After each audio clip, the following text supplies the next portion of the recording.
அஸ்ஸலாமு அலைக்கும் வரஹ்மத்துல்லாஹி வபரகாத்துஹு. பிஸ்மில்லா அல்ஹம்துலில்லா வஸ்ஸலாத்து வஸ்ஸலாமு அலா ரசூலில்லா வல ஆலிஹி வஸஹ்பிஹி அஜ்மஈன். அம்மா பாத். செல்ல குழந்தைகளா, அருமையான அழகான சாலிஹின் குழந்தைகளா, எல்லாரும் நல்லா இருக்கீங்களா? இன்னைக்கு அழகான துவாவை நம்ம தெரிஞ்சுக்க போகிறோம். என்ன தெரியுமா? நம்ம வீட்டில் நம்ம குளிச்சுட்டு ட்ரெஸ் பண்ணுவோன்னு வச்சுக்கோங்களேன். அப்போ என்ன பண்ணுவோம், வேகமாக போய் பீரோலையோ இல்லை நம்மளுடைய கபோர்டையோ க்ளாசட்டுன்னு சொல்லுவோம் இல்லையா, அதை போய் வேகமாக திறந்து பார்த்தா நம்மளுடைய ட்ரெஸ் எல்லாம் அம்மா அழகாக அடுக்கி வச்சுருப்பாங்க தானே. அதை பார்த்துட்டு நம்ம இன்றைக்கி எந்த ட்ரெஸ்ஸை போடலாம், இன்றைக்கி இந்த ட்ரெஸ்ஸை போட்டால் அழகாக இருக்குமா, இன்றைக்கி இந்த ஃபங்க்ஷனுக்கு இந்த ட்ரெஸ்ஸை போட்டு போகலாமா, இல்லைச்சா எனக்கு ட்ரெஸ்ஸே இல்லை கம்மியாக இருக்குது அப்படின்னு யோசிப்போமா, இல்லை டிஃப்ரெண்ட்டாக ஒவ்வொருத்தவங்க யோசிப்பாங்க தெரியுமா. அப்படி பண்ணணுமா அப்படிங்கிறத நம்ம கொஞ்சம் சிந்திக்கணும். அப்படி செய்கிறோமா? நம்ம கண்டிப்பாக அப்படிலாம் செய்யவே கூடாது. ஓகேவா? அந்த நேரத்தில் நம்ம என்ன பண்ணணும் அப்படின்னு பார்த்தீங்கன்னா, ஒரு அழகான துவாவை சொல்லணும்.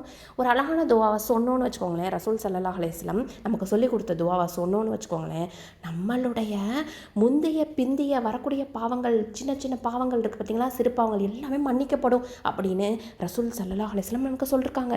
ஓகேவா? அப்பேற்பட்ட ஒரு சூப்பரான துவாவை நம்ம தெரிஞ்சுக்கலாமா? அல்ஹம்துலில்லாஹ். என்ன தெரியுமா, நம்ம ட்ரெஸ் போடுறதுக்கு முன்னாடி என்ன தெரியுமா சொல்லணும்?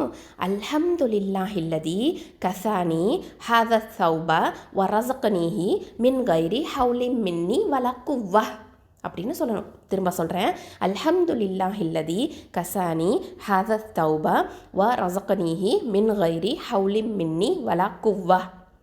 ஓகே, இப்போது அதுக்கு என்ன அர்த்தம் அப்படின்னா, எல்லா புகழும் அல்லாஹ்விற்கே, அவன்தான் இந்த ஆடையை எனக்கு அணிவித்தான், என்னுடைய எந்த ஆற்றலும் திறமையும் இன்றியே அவன் எனக்கு இதை வழங்கினான் அப்படின்னு அர்த்தம். சரியா? அல்ஹம்துலில்லாஹில்லதி அப்படின்னா எல்லா புகழும் அல்லாஹ்விற்கே.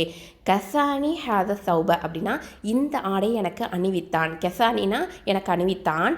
ஹாத சௌப அப்படின்னா இந்த ஆடையை அப்படின்னு அர்த்தம். ஓகேவா?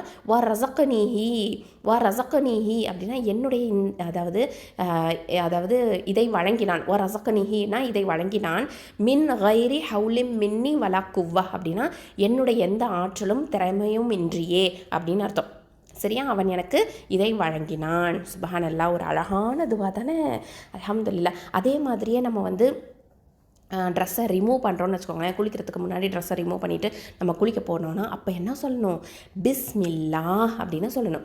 அல்லாஹ்வின் பெயரால் அப்படின்னு சொல்லணும். சரியா?